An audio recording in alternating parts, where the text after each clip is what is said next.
Hello, Beauty News family. We've got some more backup content for you. We do. We don't know when this is going up. No. But hopefully it will keep you amused when we can't provide a Beauty News episode because Bubba's on the way. It is. We're so excited. Large and in charge. Oh, baby. What was that? Thank you to this week's sponsors. We deserve to know what we're putting in our bodies and why. That's why Ritual is on a mission to reinvent the vitamin industry. Not only have they obsessively researched each nutrient in their women's multivitamin, carefully choosing forms that are absorbable by the body, but they've also tested their formula. Incorporating Ritual into my morning routine has been simple. I just take 2 capsules every day while I let the kettle boil for my morning coffee, and I know that I'm already ticking some boxes for the day. Ritual's clinical study of Essential for Women showed an increase in vitamin D levels and omega-3 DHA levels. Their delayed release, no nausea designed capsule is made to be gentle on an empty stomach,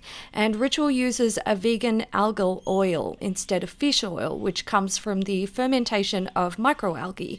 It's a patented process that leaves a minimal environmental contamination. And the mint essenced tab in every bottle makes taking your vitamin a minty fresh experience.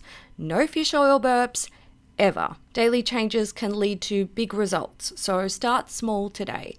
Ritual is offering our listeners 10% off your first 3 months. Try it out, satisfaction guaranteed. Go to ritual.com/beautynews to start your Ritual today. That's 10% off during your first 3 months at ritual.com/beauty news. We had some renovations done on our bathroom recently, which involved emptying out our bathroom cabinet to make way for a new one. I found 26 bottles of shampoo and conditioner in there. I know I'm not alone in this. The struggle to find the perfect hair care cleansing system for your own hair is real. Function of Beauty is the internet's top-rated customized hair care brand with over 30,000 5-star customer reviews and counting. Curly or straight, natural or processed, Function of Beauty individually formulates every bottle based on your unique hairstyle. To begin the short 4-question quiz and to save 20% on your first purchase, go to functionofbeauty.com/beauty. You tell them all about your hair and even customize your formula with fragrance and color, or you can go dye and fragrance free. The products are so personalized, your name is even printed on the bottle. Plus, Function of Beauty is vegan and cruelty-free. They never use sulfates, parabens, phthalates, mineral oils, or any other harmful ingredients. I love that Function of Beauty gives me the freedom to find the formula to suit my personal hair type, and I'm not boxed in by run-of-the-mill formulas from the big brands. Avoiding silicons? No problem. You can get a silicon-free formula. Want a leave-in or deep conditioner? They've got you covered on that too. To get started right now, go to functionofbeauty.com/beauty to take your 4-part hair profile quiz and save 20% on your first order.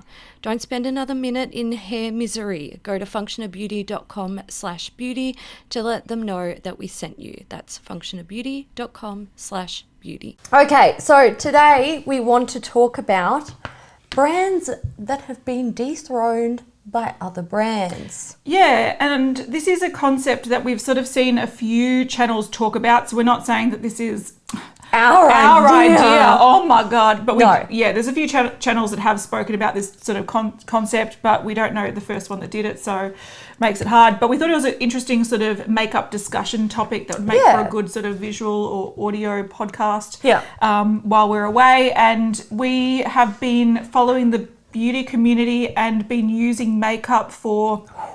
Beauty community for me is probably 10 years. Yeah. Mine wouldn't be quite that long. It's probably more like 8 years. Yeah, but following makeup brands have been way longer than that. Long time.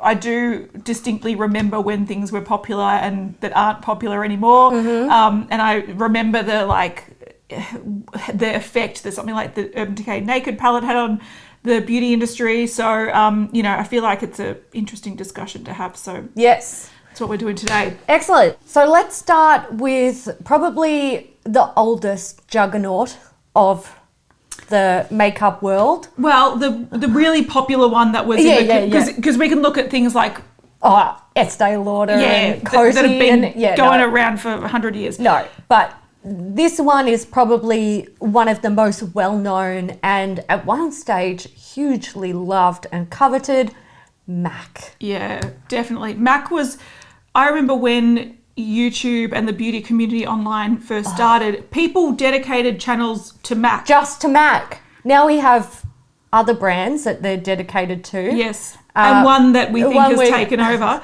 But definitely there were people that had a lot of, MAC in their channel names and, massive. Things like, MAC starter kits and best products from MAC and all that kind of stuff. Like whole collection of like their eyeshadow swatches, lip swatches, like just massive. That kicked off a lot of channels. It did. So it really did. It was huge. And also, if you were sort of watching YouTube beauty videos in the early days, you were nobody if you weren't using MAC. I'm just going to put that out there. There are still countries, though, that are like that. I just feel like the sort of Western culture has changed completely. Yeah, I would agree with that. And that's partly because MAC is sort of the scapegoat for animal testing. Yeah. And we're not going to get into that at all. But I know places like, we've got a friend that is from India and she grew up here, but she's back in India at the moment. Hi, Shawana, we love you. So she's doing,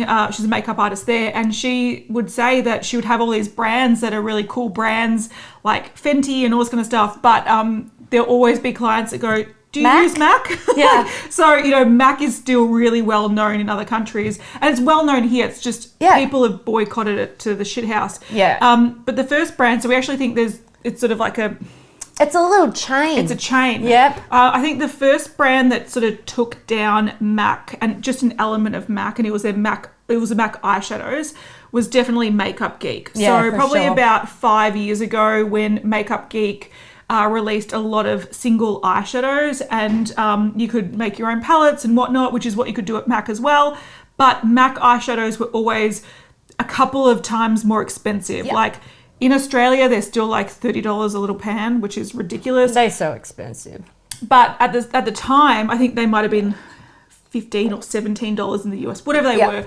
But because Makeup Geek came out with $6 eyeshadows, it totally changed things. It did. So, and the quality was good. It was comparable. Yeah, it was. Absolutely. Like, I wouldn't say MAC eyeshadows are the best quality in the world. No. At the time, they were very popular.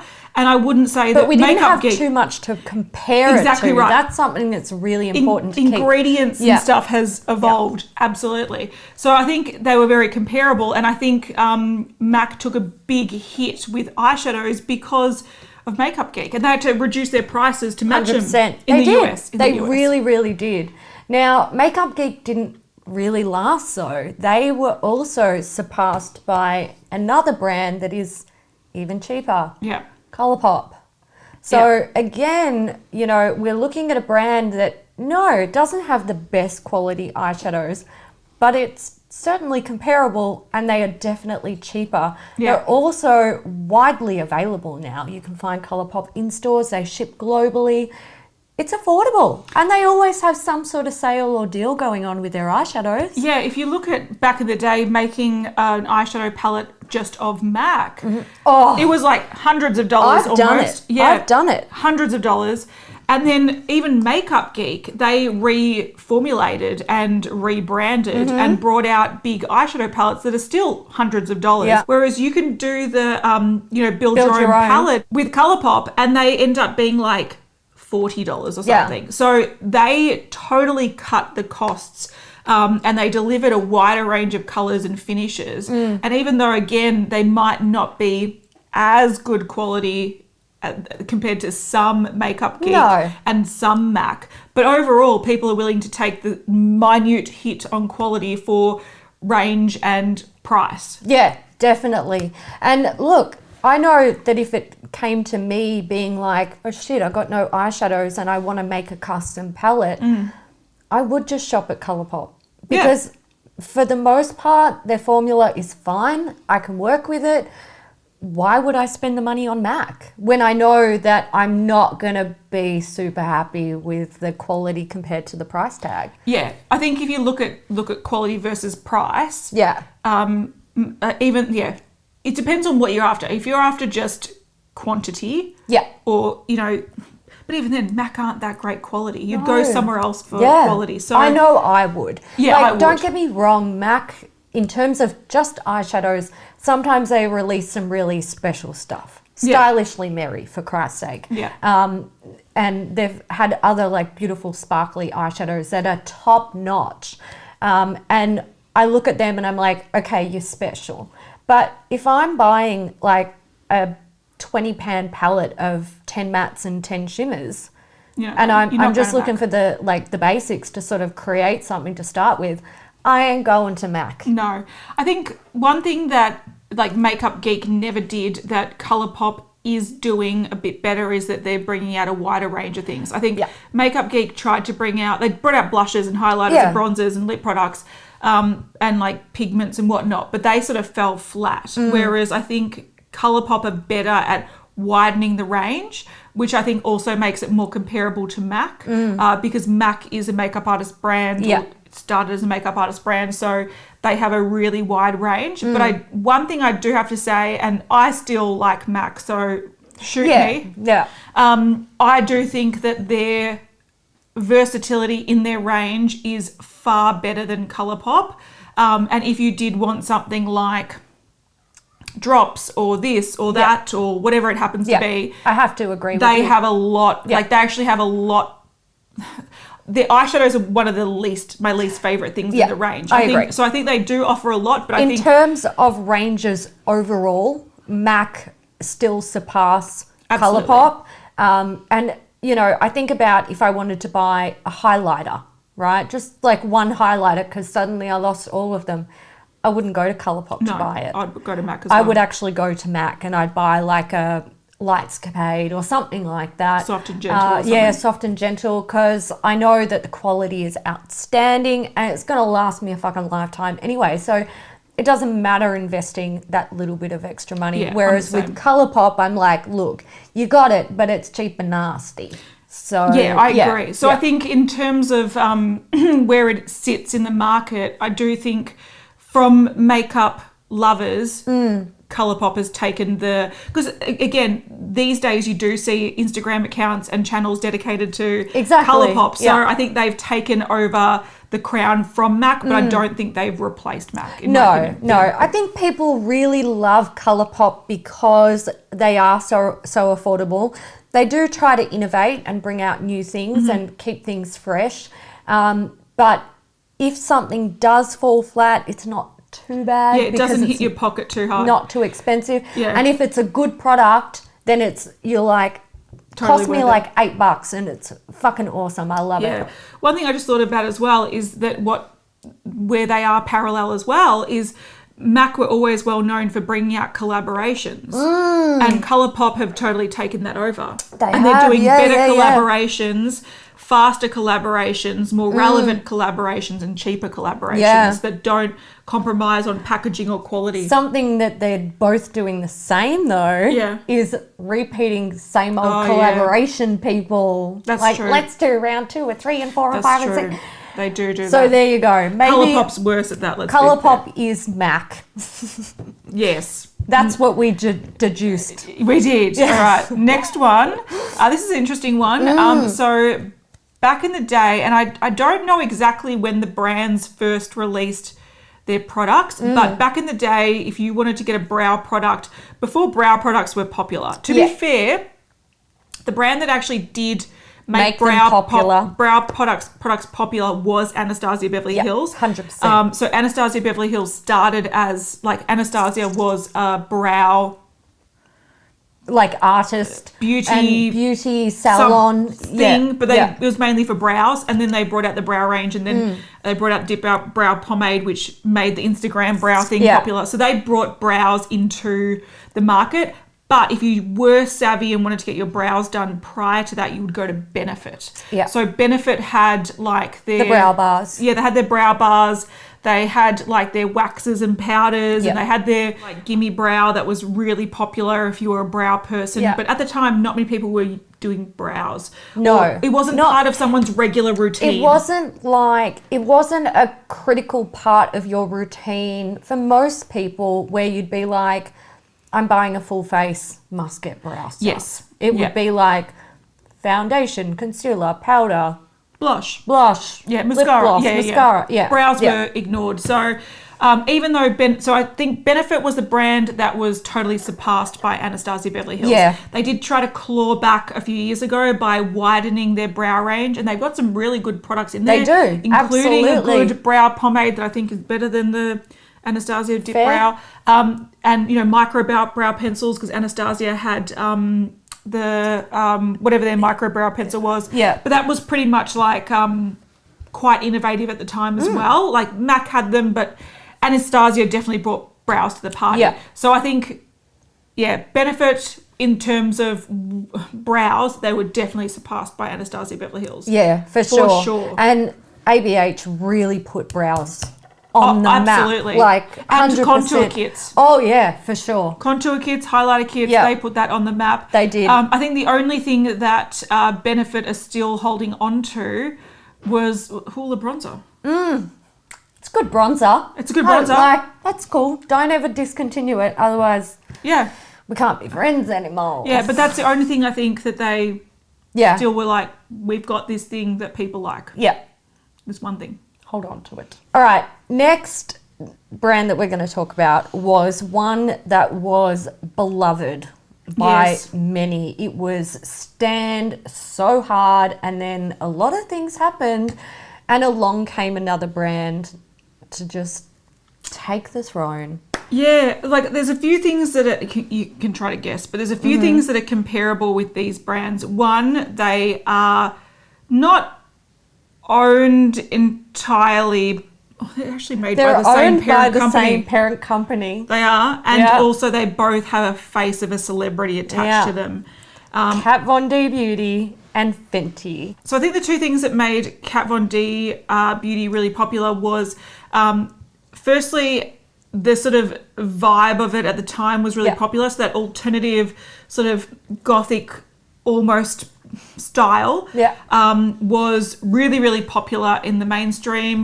People were getting out of the emo phase and getting into like the gothic kind of thing, and people were looking for makeup that was really bold and colourful that you couldn't find elsewhere. Also, when they made a lot of vegan products and then transitioned into only vegan products, that hit a sort of genre that was really hard to get elsewhere. So pretty much if you were a vegan wanting vegan makeup, you had a whole collection of Kat Von D. Yes, correct. That was what it was like a few years ago. Yeah, and it was cool. Yeah, it was like, you have a great makeup collection. I got a skateboard. That's kind of what it was like. Sort of. Yeah. So it was definitely the popular thing. I think what killed it, definitely recently Kat Von D herself killed it, but I think what also killed it was that sort of trend got out of fashion and so many other brands were making vegan only, cruelty-free and vegan products. So you couldn't, like, what it was, people would go into Sephora and be like, where's your vegan makeup? And they'd be like, Kat Von D. Whereas now it's like, where's your vegan makeup? They're like, there's this, there's that. Take your pick. So I think that sort of killed it, but definitely Fenty came in and I think smashed it. Yeah, sort of nail in the coffin a little bit. Fenty came in before Kat Von D sort of went down in a screaming heap of hatred. Poo-poo. Yes.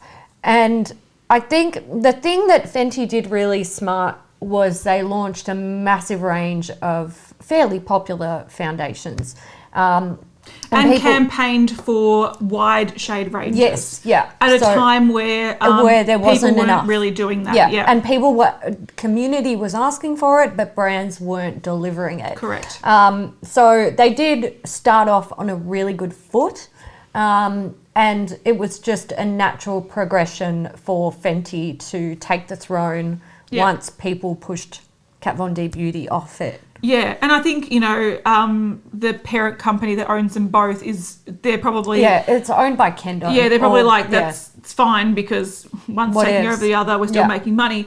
But I definitely think that, pretty much the premise of what they did was similar in just different ways. So you have a celebrity that's campaigning for vegan makeup in a time where that sort of aesthetic is really popular, and now you've got a celebrity campaigning for inclusivity at a time where like the aesthetics that they're going for is popular. Yep. So that it's the same concept, and you might see in the future that Fenty will be taken over by someone else. Probably once the shine wears off. Yeah. I think it's starting to. Like, I think people still love Fenty. Yeah. But I don't think that they've released anything as popular as their foundation range and maybe their lip glosses. Yeah. I get that vibe as well. And that was released in their first batch of releases. So I feel like they're sort of still, popular, but they're, they could definitely fade away and do a Kat Von D in the next few years. Yeah. I think so. Someone could definitely come along and take their place. Yeah.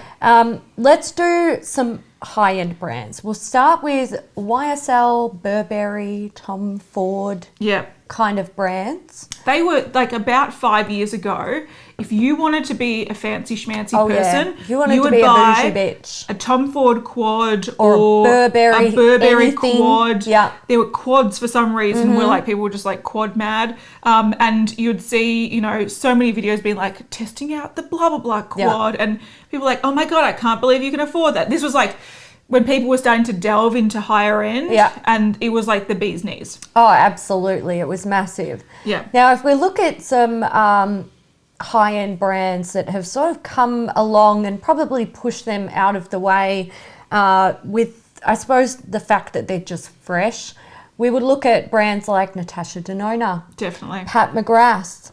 I did have another one here. Charlotte Tilbury. Yeah. Charlotte Tilbury probably in the more affordable range of that, but still massively popular. I would question that though, because in Australia, if you want to buy it online, a quad is 80 Australian dollars. So I would not say that's more affordable, because you can buy a pallet of Natasha Denona for just over 100 or whatever it happens. That's fair. So, they're still very, very expensive. I would just say that Charlotte Tilbury is more of a comparison to the Burberry and Tom Ford quads, because they're very, very similar. They're a quad. You got basic color stories. They're generally not very inventive. But I think that's a more direct comparison. Yeah. And I think Charlotte Tilbury, probably what keeps them going is their whole range is pretty solid. Like if you are into quality, but like sort of maybe not wild colours or wild finishes. It's more like rich white lady makeup. Yeah, it's like it's made to enhance what you've already got and like perfect yourself. But they do make good quality products. Like, I gotta say, she worth it. Bitch worth it. So if you're into the quality, like, it is what it is. But I definitely think probably what's more so I think that's more comparable. But I think what's probably more trendy, definitely Natasha Denona. Smashed it out of the park with better quality eyeshadows. Questionable. Some are better. Some are it's a bit. But higher end eyeshadows. And then also Pat McGrath came in and was like, you want some bougie eyeshadows? Here. I've got some bougie eyeshadows for you. So now the status symbol is more, I've got Pat McGrath, rather than I've got a Tom Ford quad. So I think they've sort of taken over those high end roles for sure. I agree. I have to agree. Yep. We do have some more high end brands. I think we should talk about them before we move on. Let's do Estee Lauder and Lancome. The dinosaurs. So these, these are brands that I look at and I'm like, this is where I send my nana. Yes. I wouldn't even send my mum there yet, but I send my nana there. Yeah. And I just feel like they have never ever tried to really catch up with like modern times. Or they've tried and massively failed. You look at Estee Edit, for example. Actually, that was a piece of trash. They really tried to get the millennials with that. And Estee Lauder, I do know, because I used to have a friend that worked there, they really try to be like, look, we're cool. I've got a skateboard too. No. Yeah, but they failed. Stay off that skateboard, you'll break a hip. Yeah, I do. I feel like the issue with Estee Lauder in particular is that there's a divide of the people running the show are old men and they are completely disconnected from what women our age, younger, and even older really want. And also men. I imagine any man that wears makeup going in and being like, I can't wait to check out Estee Lauder. Yeah, like I can't wait to check out that new release. You get a bit of a side eye from the old decrepit person that's trying to serve you. Occasionally, Estee Lauder look like they're trying. And what I can say is sometimes they have good products. Yeah, they Some do. good quality, You like just gotta sift beautiful through a lot of formula. Yeah, so, you know, the potential is absolutely there, but they're just not really hitting the mark. But who is hitting the mark is Hourglass. Yeah, fucking oath. They are a brand that I look at, that I consider to be very mature, high-end, hoity-toity, bougie as fuck, but still very much in touch with what people want. Yeah, a huge age range of people who want to shop, and from both sexes. Yeah, and it's not alienating. Like I understand that there may be their concealer releases recently. People didn't love the shade range and whatnot, and I respect that. But I also feel like what they do is they deliver products that enhance beauty. Yeah. So that is, but also give you a bit of bold element. If you want it, a bit of boldness, they'll have it. Otherwise, they have the sort of softer enhancing stuff. But it's something that younger people and older people gravitate towards. Everyone in between. Yeah. Whereas I think Estee Lauder, it's sort of like you either go there because your mum got you onto it and you haven't looked elsewhere. Yeah. Or your nana knows that you love makeup, so she bought you an Estee Lauder red lipstick. Yeah, or a gift with purchase. Yeah. Hey, used to love them. Yeah, true. I used to love them too. I wouldn't say no if someone gave it to me for nostalgia reasons. That's true. But definitely I know the way they make most of their money is by the rich old women that come back every few months and just buy $1,000 worth of stuff. Yeah. And that's their whole makeup and skincare, like purchasing forever. I think that's how they make their money. Whereas I think Hourglass has definitely come in and gone, look, we can tap into those people and other people. Yeah. Make people look good, feel a bit bougie while doing it. And they're very much in touch with the market and who they want their market to be. Yeah. And they're like, everyone, you got money, you are our customer. They have said that I think by the end of this year, everything's going to become vegan. It's been cruelty-free, but they're making it all vegan. So they're trumping Estee Lauder and Lancome anyway. Yeah, they are. Yeah, they're smashing it. They're actually in tune with what's going on. Correct. Yeah. All right. So we've got a brand that probably about 5 years ago, again, was sort of like dominating. Oh, massive. You can probably say that. And even probably going back, would it be fair to say like 6 and 7 years ago? Yeah. Well, I think that their big release was nearly 10 years ago. 2012.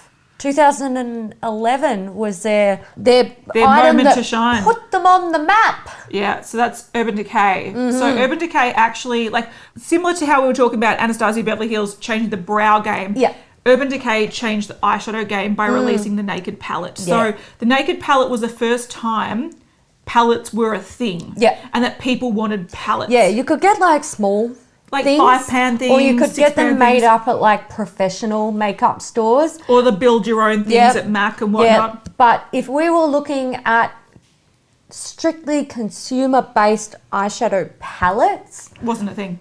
No, wasn't a thing. And Urban Decay came along and went, ta-da! And they were just people were just like, what? Yeah, everyone was like, what? Yeah, and that was the start of palettes. Yeah, it was. They smashed it. Because prior to that, it was quads, trios. I remember I had a Quint from Revlon that I loved. Yeah. Or it was, makeup artists building their own. That was pretty much your options. Yeah. So Urban Decay was massive. I think they were riding the wave of the Naked palettes for quite some time. Yeah. And then they sort of took a bit of a nosedive, and they've tried to claw their way back up, and they haven't gone, obviously. No, they're still around. People not. still love them. I still love some of their products. But we do think a couple of brands have taken over from them in two different elements. Yeah. So Urban Decay were always known as like the alternative, similar to prior to Kat Von D. Yes. So Kat Von D was like the alternative gothic sort of thing. Prior to that, the sort of grungy vibe was Urban Decay. Bit street edgy vibe kind of thing. Yeah, it was Urban Decay yeah. for sure. And they had a lot of drug references, a lot of stuff like that in their makeup because they started, in that kind of way. Yeah. So they did push the boundaries a little bit with colour, and then they became quite popular for their naked range. So they had sort of two elements. People came to them for cool colours and also their naked palettes. So I think their naked palettes were taken over by Too Faced. Mm-hmm. Too Faced brought out the chocolate bar palettes and have just been going the naked route, like bang, bang, bang, ever since. And even though Too Faced have sort of fallen from grace here and there, and they pop back up and then they disappear again, and they pop back up with the peach stuff and then they disappear again. They still revamp themselves. They do. Even now, if we still look at like naked style palettes, the Born This Way new one is the bomb. It's the bee's knees. It actually is. Like, I'm going to go get it tattooed on my thigh with a little bee on my knee. No, I'm not going to do that. But it's really it's a great palette. Yeah. So they're still Too Faced is still sort of holding on to their naked thing of the past, but still trying to revamp it. Yes. And I think that's why they still managed to maintain some relevancy. Whereas I look at Urban Decay now and I'm like, if you release another naked palette, I might actually kill you. But also their naked palettes are becoming less and less naked. They are. Because they're having to adapt. Yeah. Yeah. But where I think a brand has taken over from their colour story or their colour side and their sort of grungier side is Melt. Yeah. So Melt have they had their stacks and they had their neon stack and they had their rust stack or whatever, and they're now focusing on palettes, but their palettes are a lot more grungier and a lot more alternative and a lot more interesting. Yeah, a little bit old school Urban Decay-ish. It's sort of but it's they're unique. Like they brought out for Valentine's Day pretty much a pink and a grey palette, which that colour story. It's probably been done before, but it's a fresh take on it. So I feel like it was a sexy little palette. Yeah, so it wasn't for me, but it was, I think, especially looking at their holiday collection last year, they can really put together some interesting colour stories. And I think that's where they shine, and they've taken over from Urban Decay. They also smash it with their packaging, reminding me of that holiday collection, that was outstanding. And Urban Decay used to do a lot of really interesting packaging stuff. Yeah, and they don't really do that much anymore. Yeah. All right, another sort of colourful takeover, in my opinion. And this one is probably controversial because of the friendship thing We're going to get on. into a little triangle. We're going to get into a little friendship triangle, which we're not going to talk about, but, they were friends and now they're not. Yeah. The end. Lime Crime were well known for sort of indie colour makeup. Yes. Massive. They brought out their unicorn lipsticks, changed the game. Man, those unicorn lipsticks were so popular. So good. And they were great. Yeah, and then they brought out nail polish, they brought out eyeshadow palettes, they brought out whatever. So, and then they stopped being indie because they were bought out. Whatever. Yeah. So Lime Crime were if you wanted colour and pastels and fun colours, you go to Lime Crime. Yeah, that was for sure. Massive. Also, if you wanted good, colourful eyeshadows, you go to Sugar Pill. So Sugar Pill were the ones, again, pretty pricey. You could build your own palette or buy the quads. Yeah. I think they started with the quads and they had the bigger palette and then you build your own and whatever. But so if you wanted lip products, Lime Crime. If you wanted coloured eyeshadows, Sugar Pill. Yeah, for Person sure. that took over that, Jeffree Star. Yeah, Jeffree Star for sure. Yeah, he came in and steamrolled that. He was just like, beep, beep, get out the way, bitches. Yeah. I'm coming through. I'm coming through with the lipsticks, the eyeshadows, and the highlighters, and everything else, and go fuck yourself. And they were all, at the time, sort of indie brands. They were fairly big indie brands and successful indie brands that all sold vegan items. Yeah. And he came over and he's just like, I'm going to tell you to all get fucked, and I'm going to bombard you with my shit. And he's done that. He did. Another brand that we could sort of put in this category as well as taking over, especially in the aspect of Sugar Pill's eyeshadows, would be Juvia's Place. Yeah, I agree. Because they offered similar sort of colour stories. Yeah, similar colour stories, similar concept. It was designed much more for women of colour to, offer them the richness and vibrancy that they need. But I feel like when I look at Juvia's Place, I see some hints of Sugar Pill. I agree. And I see how they took that and they turned it into something special for themselves. Yeah, and I think what they've done that was smart was Sugar Pill has always been pretty pricey. Oh, yeah. So if you buy a single or you buy a quad or you build your own, you're generally digging pretty deep into your pocket for the quality and to know that it's going to an indie brand and da-da-da. Whereas I think Juvia's Place did that on a budget. Yeah. So they can offer the same, like if you want a vibrant red matte or a vibrant purple matte, you can get them from Juvia's Place.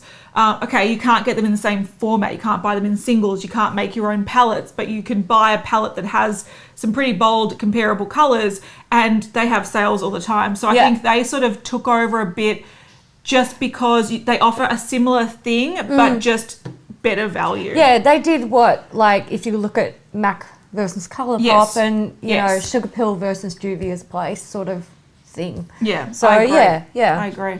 A brand that I don't even know if you guys will remember this brand. Hands up if you do. Coastal Scents. I remember. And we're also going to put Sleek in this family as well. So what we're looking at here is very, very affordable makeup. Yeah.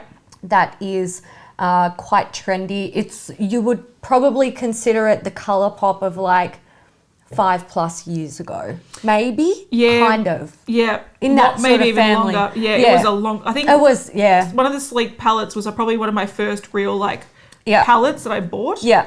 And I remember I did buy a Coastal Scents one actually, but I remember Coastal Scents.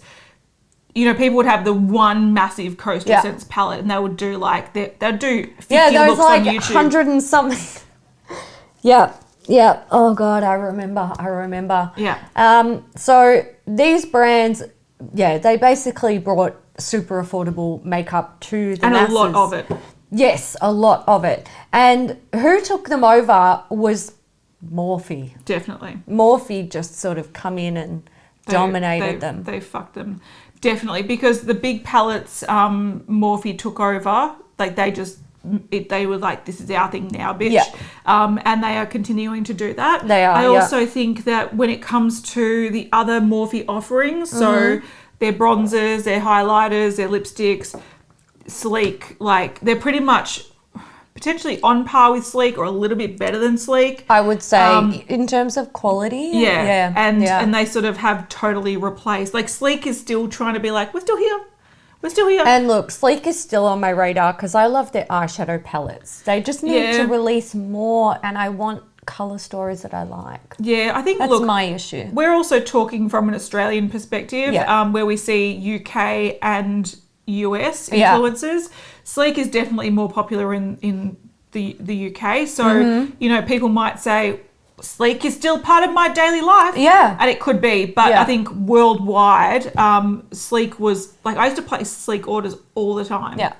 I'd be like, look, I want this and this and this and this and this and this and this, and I can't wait to order it. So I'm going to order it and it's going to be amazing. Yeah. Or if it had a sale, I'm like, I'm definitely buying these 3 palettes. Whereas I think that has definitely been replaced with Morphe. So, Coastal Scents is not even a fucking thing anymore. No, I don't even know if they still exist.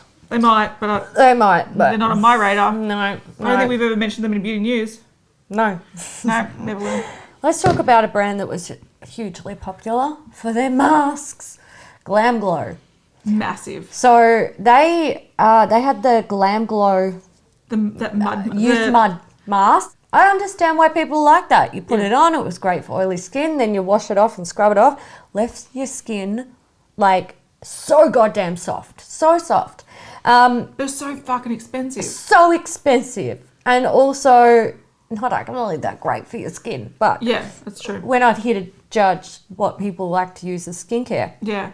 But I think they took a nosedive, and they probably people still think they're really popular, and that's totally fine. But I think they took a nosedive when all they did was create masks. Different colours of the same masks. And, this is a glitter version of the same mask that you can buy, but it's more expensive because we're collaborating with fucking Power Rangers. Yeah. They almost did a beauty blender where they just changed the colour of the same thing. They're like, you need this too. I'm like, no, I don't. You need to fuck off. I actually don't need this. Yeah. I don't want your fucking glue mask with glitter in it. I don't see the benefit of it. I'm not paying $80 for it. Go get fucked. Yeah. The problem with Glam Glow is they rode on the coattails of that one amazing release. Yeah. And they didn't innovate quickly enough to maintain the momentum. Yeah. I agree. That, they did bring out new masks like hydrating ones and cleansers and all that stuff, but none of them really hit the mark of the original Youth Mud mask. And, now they're bringing out, I think they've brought out they brought out a moisturizer with tinted base and stuff like that. They're still around. They're still doing stuff, but it's not sticking. They're not doing great. But if we look at some skincare brands that have come in and sort of changed the game a little bit, Drunk Elephant. Yeah, I think definitely shifting focus. Yeah. Drunk Elephant for sure. Yeah. Drunk Elephant's a funny one though because I don't like Drunk Elephant. It's very expensive for what it is. Very expensive. Yeah. And I don't think they're well formulated. In my opinion, they have, actives and whatnot, but it's not balanced well enough that it's actually good for your skin. I get sensitive skin, so for me it's just like I can use actives from other brands and then I use the same sort of active from Drunk Elephant and my skin's like, you're getting contact dermatitis today. And I'm like, suck it, bitch. Thank you, Drunk Elephant, you can't. So for me, I just think it's overpriced, similar to Glam Glow, so they're on par, overpriced, not worth it in my opinion, but they're definitely going from strength to strength. And I think that's marketing. I think for some reason they've been blessed with some good fucking reviews or something. They got crops. Yeah. Illuminati confirmed crops. The crops were good that season. And they're keeping going. Another one that you could definitely say is overpriced, not what it's worth, and doing good with their crops is Fasali. Again, this is like people love to drop shit on their face. It's like they like to see the jizz. It's not the jizz on the face. That's the funny thing about that though. I reckon, They rode the wave of, and it wasn't even Fasali, right? Like they were perpetuating it, sure. But what made, there were Instagram accounts that became popular overnight because it looked like there were women who were beautiful women dropping cum on their face. And that's where, and then people will click on it and people will view it and people will be like, what's that? And then all of a sudden it's like, oh, it's a fucking primer, big fucking deal. But that is honestly what launched Fasali. 100%. And launched a lot of Instagram accounts, which is ridiculous. Yeah. A gimmicky product that's not actually that good for your skin, but expensive. Hello, Glam Glow. And there's like 12 or 14-year-olds going, oh, is this porn? No, skincare, you dumb fucks. But that's what launched that. Which is ridiculous. So she's not lying. It's ridiculous. Preach. Louder for the people in the back. The concept is just so like outrageous, but it's how it works. Anyway, so they have taken over from that sort of gimmicky, Instagram pushing, making and again, like Glam Glow, they rely on people putting fancy looking masks on and going, I'm peeling off a glitter mask. Here's a stencil for your glitter shit. Yeah. So they're relying on the same sort of tactics when it comes to marketing. And I definitely think that, Glam Glow are on their way out. Drunk Elephant are going from strength to strength. They're not relying on jizz face, which is good. But Fasali, they are trying to innovate. Like we've got some new lip products and moisturizer and stuff coming from them. Yeah. So hopefully they're like, look, we can do drops again in the future, but let's just rein it in a little bit because we're riding something that's getting old fast. Now, one brand that I reckon is going to come along, or it's sort of like it's there in the background. Yeah, hasn't fully dominated. But I reckon they could. That's Glow Recipe. Yeah. So they are tapping into a market of beautiful packaging, pretty good formulas. Yeah, they're expensive, but they also have tapped into that sort of, you smell like fresh fruit. Yes. Except the pineapple stuff. That smells like you smell soy like sauce. sweet soy sauce. But their watermelon range is very popular. Yeah. So yeah. I reckon they could be a little like dark horse that comes in. Yeah, I think they're going to be coming through. And I think they're going to be sort of on par with Drunk Elephant. Yeah.